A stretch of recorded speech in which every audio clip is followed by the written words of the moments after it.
Ay kişi, xəbərlərə belə girişlərlə başlamayın. Bu maşınlarla heyvan daşınması tarixə qovuşur. Qəbul olunmuş yeni qərara əsasən 2027-ci ildən heyvanlar xüsusi avtomobillərlə daşınmalıdır.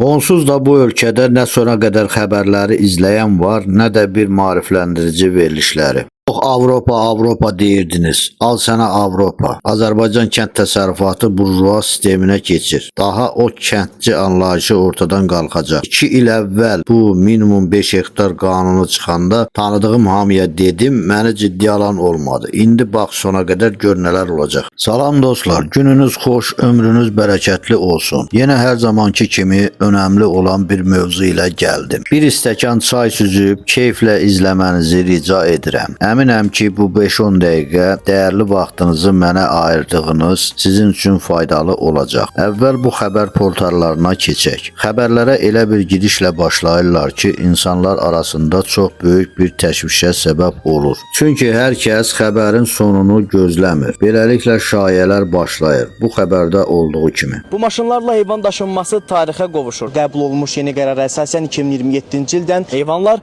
xüsusi avtomobillərlə daşınmalıdır.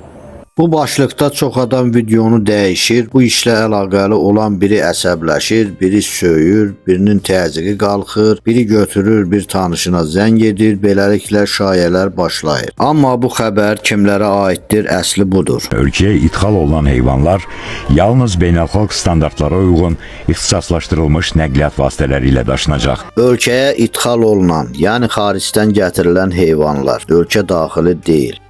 Bax, bu cür xəbərlər çox fəsadlara yol açır.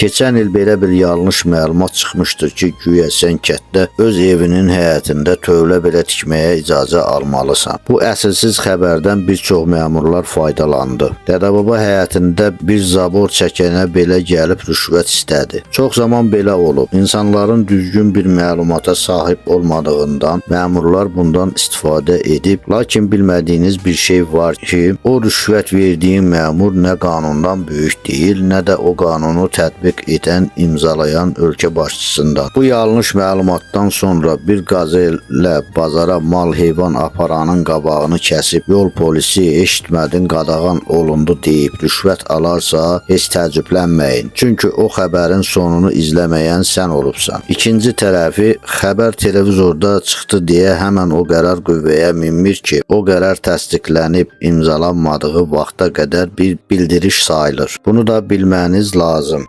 Axşam televizor bunu dedi, sən də həyətində tövlə tikirsən, tezdən bələdiyyə üzərinə şığıyır ki, olmaz, daha qadağandır deyə bilməz. Təsdiqlənmiş qərarı, qanunu tələb et. Dediyim kimi, o bələdiyyə, o icra, o qanunu təsdiqləyəndən böyük deyil. İndi mən deyirəm ki, kəndli anlayışı daha yoxa çıxacaq. Kənd təsərrüfatı bir biznes olacaq. Daha elə əvvəlki kimi dolanışıq üçün hər kəs bunu etməsi mümkün olmayacaq.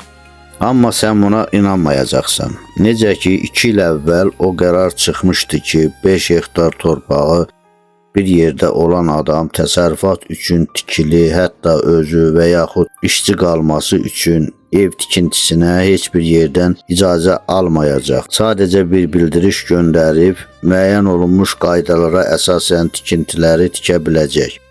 Bu qərar çıxanda mən tanıdığım hər kəsə dedim, kimsə ciddiyə almadı. Cənab Prezident çıxışında 2 saniyəlik bir kəlmə işlətdi, sən ona da diqqət etmədin. Ənənəvi bazar söhbəti. Yəni yaxın günlərdə bu da ləğv ediləcək. Sən baxma ki, daha yenicə o qədər pul buraxılıb, yeni bazarlar salındı. Uzun sözün qısası. Çox Avropa deyirdiniz, görürsünüz artıq Azərbaycan kənd təsərrüfatı keçir burjua sisteminə. Yetərincə torpağın yoxdursa, sən kənd təsərrüfatı işi görə bilməyəcəksən. Həyətində heyvan baxacaqsan, amma hobbi olaraq, daha elə dədəbaba üsulu ilə qatıq, qaymaq, nehrə yağı, pendir eləyib satmağa sənə icazə verməyəcəklər. Bu iş bildiyin markalaşır. Məhsulunu da o zavodlara vermək heç kimə sərf etməyəcək. Tədricən xırda balıqlar sıradan çıxacaq. Kənd təsərrüfatı bir dənizdir. Bu dənizdə okeana açıldı. İndi böyük balıqlar gəlir. Xırda balıqları yeyib yoxa çıxardacaq. Bəs qurtuluş varmı? Var. Böyük balıq olmalısan. Bu dediklərim tədricən olur, bir neçə il keçəcək. O zamana kimi çalışıb böyüməlisən. Özün özünə bir marka yaratmalısan. Bütün standartlara cavab verəcək şəkildə. Zaman yetişdiyində artıq sən də o böyük balıqlardan biri olmuş olacaqsın.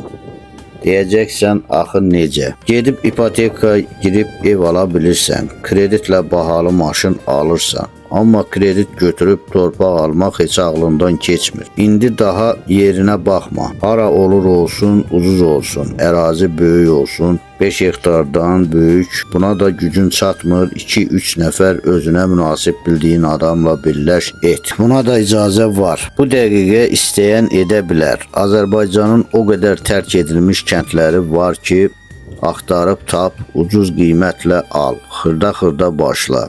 İndi elə bir dövr gəlib ki, dağın başında belə günəş enerjisi ilə elektrik də əldə edirsən, su quyuları vuranlar da var. Sahib olman gərəkən şey torpaqdır.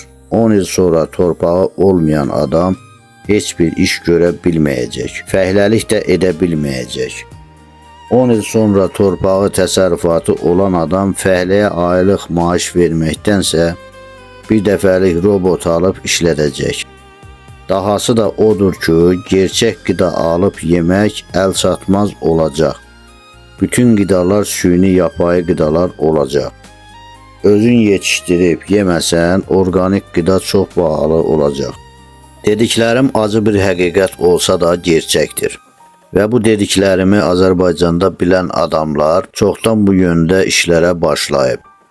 Düzdür, biz qərar çıxandan sonra xəbərimiz olur. Amma əli qolu uzun olanlar hələ qərarlar çıxmadan bilirlər. Misal, bizim kənddə bir neçə il əvvəl hələ o 5 hektar söhbəti çıxmadan da əvvəl qıraq bir bölgədən bir nəfər gəlib, kim torpağını satıbsa ucuz qiymətdən alıb. Təsəvvür edin, kəndin cəmi 600 hektar ərazisi var, onun 200 hektarını o adam alıb. Ağıllı adamdır. Gəlin biraz düşünək, bəlkə biz də ağıllandıq. Video bitdikdən sonra başqa bir videoya keçmədən öncə biraz düşünün. Qismət olsa gələn videoda görüşərik.